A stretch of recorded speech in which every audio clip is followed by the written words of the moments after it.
여러분 안녕하십니까? 책으로 세상을 읽는 김태훈의 우파만파 시작하겠습니다. 대통령에 취임하기 전 정치인 문재인에 대한 평가는 사람이 좋다, 선량하다는 것이었습니다. 대통령이 되기 전 방송에서 그분에게 국민이 비판하면 어떻게 하실 거냐 물었을 때 대통령은 그냥 참겠다고 했습니다. 만나서 설득하겠다고도 했습니다. 화를 낸다거나 싸운다거나 하겠다는 말은 없었습니다. 그런데 언제부턴가 경로한다는 말이 간간히 들려왔습니다. 기억나는 것만도 10건이 넘는 것 같습니다. 검찰 간부가 아랫사람들에게 회식 자리에서 경력금 돌렸다는 얘기를 듣고 경로했다, 이런 뉴스도 본 기억이 나고요. 사드 발사기를 추가 도입한 사실을 보고했을 때도 대통령이 경로했다고 했습니다. 정부가 172억 원 들여서 대통령 문재인 기록관 건립을 추진한다고 했을 때도 경로했다고 당시 고민정 청와대 대변인이 전했습니다. 이런 경로에는 뭔가 타인을 도덕적으로 나무라는 뉘앙스가 들어있습니다.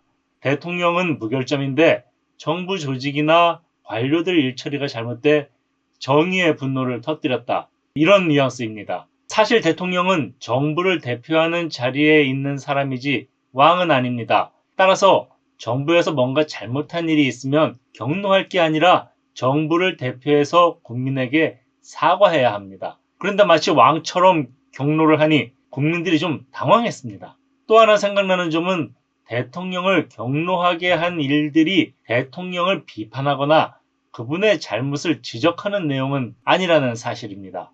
문재인 대통령을 지지하는 사람들은 그가 일을 잘한다거나 능력이 뛰어나다는 점을 들어 지지하지 않습니다. 사람이 좋다, 선량하다, 착하게 생겼다, 열심히 일한다, 이런 식으로 주로 성품을 갖고 지지 이유를 들었습니다. 문 대통령 스스로도 자신이 도덕적으로 우월하다고 믿고 있을 겁니다. 그런데 선량한 사람, 좀 더 정확히 말하자면 자신을 선량하다고 믿는 사람이 드러내는 특징이 있습니다. 바로 자신에 대한 비판을 받아들이지 못한다는 사실입니다. 자신이 부족하다고 생각하는 사람, 심지어 나는 악당이다, 이렇게 생각하는 사람은 다릅니다. 그런 사람들은 남이 자신을 욕하면 그래, 나 욕먹어도 싸다, 이렇게 받아들입니다. 반면 자신을 선량하다고 믿는 사람은 타인의 비난을 용납하지 못합니다. 어디 감히 너 따위가 나를, 이런 생각이 든다는 겁니다. 자신에 대한 비판이 맞고 안 맞고는 중요하지 않습니다. 저는 문 대통령이 이 선량함의 덫에 걸려 있다고 생각합니다. 그렇다면 덫을 놓은 사람은 누굴까요? 저는 대통령을 둘러싼 공고한 지지 세력들이라고 봅니다. 이른바 문바, 대깨문, 문꿀 오소리, 이런 사람들입니다. 그들은 대통령에게 무조건적인 찬사를 보냅니다. 그것에 맞들이게 되면 나는 선량한 사람이다 라는 확신을 갖게 될 수밖에 없을 겁니다. 한마디로 요약하자면 대통령에 대한 팬덤이 대통령을 비판을 못 견디는 사람으로 만든다는 겁니다. 그런데 정치인에 대한 지지가 이래도 되는 걸까요? 마치 연예인을 향한 오빠 부대의 팬덤처럼 되어도 문제 없는 걸까요? 정치적 지지가 팬덤화하는 현상에 어떤 문제점이 있는지 짚은 책이 있어서 골라봤습니다. 타락한 저항이라는 책입니다. 저자는 이라영이라는 분인데요. 프랑스에서 유학하고 돌아와 소수자 차별과 불공정 문제를 테마로 활발한 저술 활동을 하고 있습니다. 오늘도 책에서 관련된 부분을 찾아 읽어드리겠습니다. 우상화와는 다르다 해도 아이돌 연예인을 대하듯이 정치인에게 환호하는 태도는 과연 안전할까? 시민의 정치적 참여가 팬심으로 변모하고 있다. 이 자발적 행동을 막을 수는 없어도 비판할 수는 있다. 연예인은 어느 정도 환상을 파는 직업이다. 환상을 향한 사랑은 때로 실체를 외면하고 착취한다. 정치인에 대한 사랑을 열렬히 표현하는 태도는 어떨까? 갈수록 정치인을 향한 애정 표현이 정치적 참여와 동일시된다. 참여는 주체적 개입이다. 당연히 비판적 성질을 띈다. 그러나 우리 인이에게 너무도 친근함을 느낀 나머지 어느 정도의 거리 두기조차 때로 인정하지 않는다. 비판 없는 지지, 곧 우리 인이 하고 싶은 거 다 해라고 외친다. 개입이라기보다는 맹목적 응원과 찬양에 가깝다. 문재인 대통령이 엊그제 경남 양산 사저 의혹이 제기되자 자신의 페이스북에 격한 표현을 써서 반박했습니다. 대통령의 경로가 느껴집니다.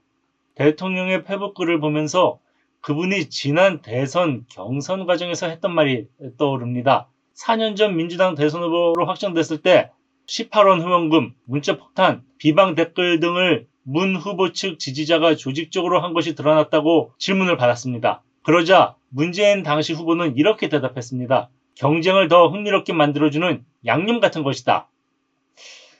양념이라니요. 문바들에게 한번 좌표가 찍히면 어지간한 맷집으로는 견디기 힘들다는 게 당한 사람들의 증언입니다. 금태섭 전 의원, 조응천 의원, 가수 강원래 씨 등이 대통령 뜻에 반기를 들었다가 무지막지한 양념 폭력을 당했습니다. 그런데 이번에 양산 사저 문제로 대통령도 비판을 받자 정작 자신은 그런 비판을 전혀 받아넘기지 못했습니다. 댓글 포탄 같은 양념이 아니라 야당의 비판과 국민의 지적이었는데도 그런 반응을 보였습니다. 이분이 비판이 아니라 양념질을 당하셨다면 어떻게 됐을까? 이런 생각마저 들었습니다. 대통령은 삶은 소대가리라느니 멍청이라느니 하는 북한의 원색적인 조롱과 비난에는 꿀먹은 벙어리 마냥 아무 말도 못했습니다. 그런데 왜 자국민과 야당의 지적에는 이렇게 발끈하는 겁니까? 이게 다 대통령에 대한 무비판적이고 맹목적인 팬덤이 초래한 부작용입니다. 민주주의는 서로를 인정하고 비판을 허용하는 토대 위에서 작동합니다. 그러려면 정치적 지지가 정치인에 대한 팬덤으로 타락하지 않게 해야 합니다. 팬덤화한 지지는 정치인으로 하여금 비판을 못 견디는 사람이 되게 합니다. 비판을 허용하지 않는 정치인이 가는 길은 독재밖에 없습니다. 역사적으로 수없이 봐왔습니다. 당장 북한 김씨 왕조만 해도 지도자에 대한 찬양만 허용될 뿐 비난했다간 목숨을 부지하기 어렵습니다. 청년 시절 수줍었던 히틀러가 과격한 나치 지도자로 변모하는 과정에도 그를 향한 종교에 가까운 지지를 보낸 국민이 배후에 있었습니다. 많은 독일인이 그를 독일 구원의 메시아로 여겨 열렬한 박수를 보냈습니다. 그게 히틀러에게 자신을 돌아보는 미덕을 앗아갔습니다. 나는 무조건 옳다는 잘못된 확신을 심어줬습니다. 아무도 비판하지 않고 찬양하니 그런 착각에 빠지는 겁니다. 나는 선량한 의도로 정치를 하니까 뭐든 내 마음대로 해도 된다고 믿게 만듭니다. 그런 정치인이 있다면 그 사람이 바로 독재자입니다. 지난 4년 우리는 어떤 정치를 봐왔습니까? 야당을 인정하지 않는 정치, 180석 가까운 의석을 동원해 다수의 폭력을 저지르는 정치, 청문회를 사실상 무용지물로 만드는 정치를 목격했습니다. 시위를 무력으로 진압하고 정치범을 납치하고 고문하고 살해하는 것만이 독재인 게 아닙니다. 시진핑의 중국이 홍콩 선거법을 반대 한 표 없이 통과시켰습니다. 절차는 민주적이라고 선전하지만 내용은 독재입니다.